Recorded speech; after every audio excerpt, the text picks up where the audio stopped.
Well, boys and girls, this is day 845 of sanding on the Corvette. Not really day 845, but some days it feels like it. But we've got some parts we've already went Slicksand on, and then put the urethane primer on top of that.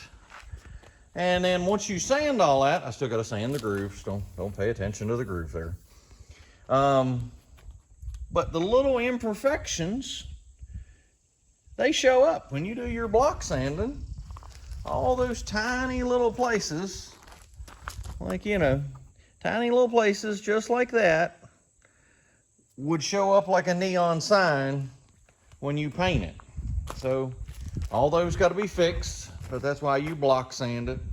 Get it all straight so she looks good.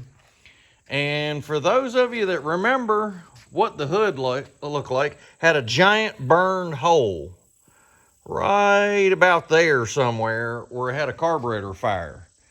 I think that actually came out really good because we ground out the burnt fiberglass, laid in new fiberglass, and you really can't tell where that was. So I'm happy with how that turned out. These corners, they're still giving me fits. I'm not sure whether to cut all that out or just, I don't know. I'm still undecided on that. I thought they did a pretty good job. I'm still not convinced on whether they did or didn't. The back is getting better. And then this corner, she's ready for primer. Down that side's all ready. The doors, they're coming out great. I like how the doors are turning out. You can see there's a little low spot there. You can see I haven't sanded this yet. Basically, when you're block sanding, what you're looking for is, see how that right there is showing where it's dark gray? It's still the low spots that you haven't sanded. It's not perfectly smooth. That's what you're looking for. That tells you it's a low spot. See, like you look at the bottom of the door, and I haven't fully sanded it yet. I just started on the bottom of the door, and it's still showing the low spots. You're still, there's a little divot there. It's still showing the lows.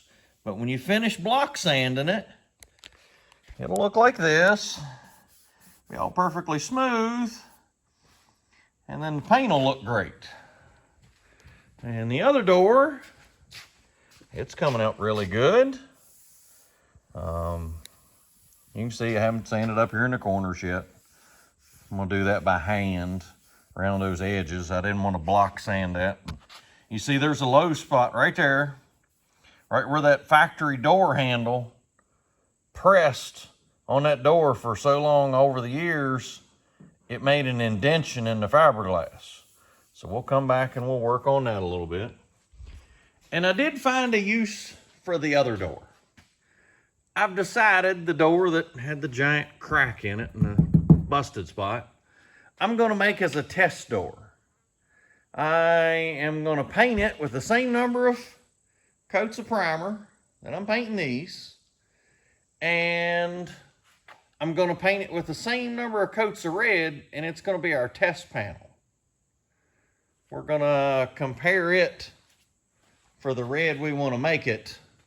It's going to be our guinea pig for when we're doing all this. So hopefully this goes in primer, maybe if not tomorrow, the next day. We're going to put it in Slicksand, then take it out, see how bad it is, sand the entire car, and then put it in urethane primer, sand the whole car again, and then put everything in sealer, and then put some color on it. So, but the weather's supposed to be great for the next couple weeks. So here's hoping we actually get it all done. If y'all like this, please give it a like. And if you want to continue to watch the progress on the Corvette, please give us a subscribe. And as always, thank you, Lord. Thank you for today.